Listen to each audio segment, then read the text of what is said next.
Terrifying true horror stories. When fear becomes reality. Did you know that some of the most terrifying experiences happen in the places we feel safest? From eerie figures lurking in homes to encounters that defy explanation, these stories will keep you up at night. Make sure to watch till the end, because these true horror stories might just make you question reality. I've always loved late night walks. There's something peaceful about the stillness, the quiet solitude. I live alone on a large farm, just me and my dog, Bosley. Ever since my wife Maria passed away, the house has felt too big, too empty. But I never imagined that one night I'd see something in that emptiness staring back at me. It started with a glance, a fleeting moment. As I returned from my usual walk, I looked up at the second-story window, the one that used to be Maria's room. And for a split second, I saw something move. I froze, my heart pounded. No one should be in there. I rushed inside, Bosley trotting behind me, and sprinted upstairs. The door creaked as I pushed it open. The room was empty, untouched, just as I had left it years ago. I told myself it was nothing, a trick of the light. But that night, as I lay in bed, I heard it, creaking.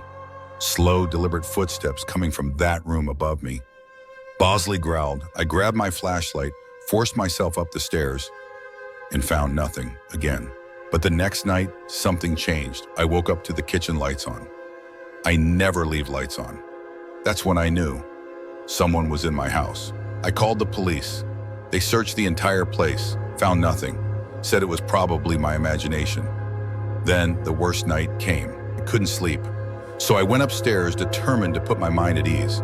But when I opened the bedroom door, my breath caught in my throat. Maria's clothes, ones I had packed away after her death, were scattered across the floor. And then, in the doorway, stood a woman. She wasn't Maria. Too short, too still.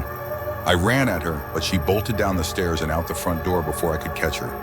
I searched the property, but she was gone. For months, I barely slept, always on edge, every creak sending chills down my spine. But then, one night, I saw her again, standing in my yard, watching me through the window. I grabbed my rifle, ran outside. She didn't move. I fired into the air. That was enough to make her run. I haven't seen her since. But I know, she'll be back. That fear of being watched, I felt it again just a few months ago, in the last place I ever expected.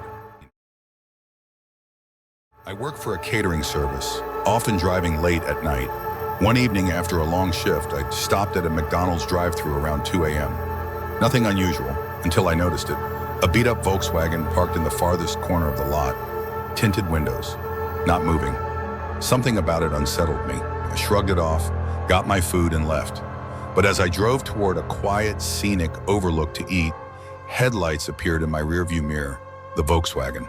I pulled into the empty lot, heart pounding, and then it followed, parked a little ways away, engine running. Coincidence? Maybe, but I wasn't taking chances. I called my friend Sebastian, convinced him to meet me. When he finally arrived, we started walking up the path to the lookout. Before disappearing into the trees, I glanced back. 4 doors of the Volkswagen swung open at once. 4 men stepped out, just stood there looking at each other. My stomach dropped. We kept walking, trying not to panic. At the top, we sat on the rock wall, eating. The city lights stretched below us. For a moment, I thought we were safe. Then we heard voices, laughter. 3 men approached us, acting friendly, too friendly. They offered us a smoke. We declined. One of them, covered in tattoos, flashed a smile. Then his face changed when I asked about the Volkswagen at McDonald's. Silence, they just stared at us. And then I remembered. There were 4 of them in the car. I scanned the trees. There, half hidden in the darkness, the 4th man stood, watching, holding something in his hand. I whispered to Sebastian. We took off running. Footsteps thundered behind us. I didn't dare look back. We reached our cars, jumped in, and floored it. I didn't stop until I met up with Sebastian at his place, still shaking. The next day, we went to McDonald's to report it. The employee we spoke to turned pale. The man in the Volkswagen, he used to work there. He'd been fired after harassing his ex-girlfriend, another employee. He stalked her, violated a restraining order, and apparently, he was still lurking. I don't know if he recognized me. I just hope I never see him again. But sometimes it's not people that haunt us. Sometimes it's the past. In high school, my friends and I used to explore abandoned places. One night, we snuck into an old church. our usual hangout. The first floor was missing, leaving only a dirt-covered basement below. That's where we always ended up. We were drinking, laughing until a door slammed shut. We froze, half the group bolted. The rest of us stayed, curiosity outweighing fear. We checked the room where the noise had come from. A dresser sat against the wall, its mirror cracked. Red stains streaked across the glass.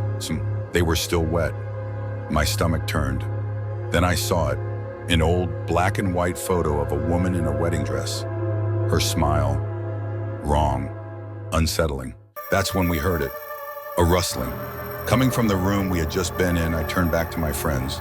We need to go. We sprinted for the exit, scrambled over the fence. Only when I hit the pavement did I dare look back. In the window was a silhouette, a person, standing completely still, watching. We never went back. Years later, I returned out of curiosity. The church was gone, demolished, its history erased. But whatever was in there that night, I don't think it ever left. Some places, some people, some things, they linger, waiting, watching. Have you ever had an encounter that left you shaken? If these stories sent chills down your spine, hit that like button, share your own experiences in the comments, and don't forget to subscribe for more terrifying, true tales. Stay safe and keep your doors locked.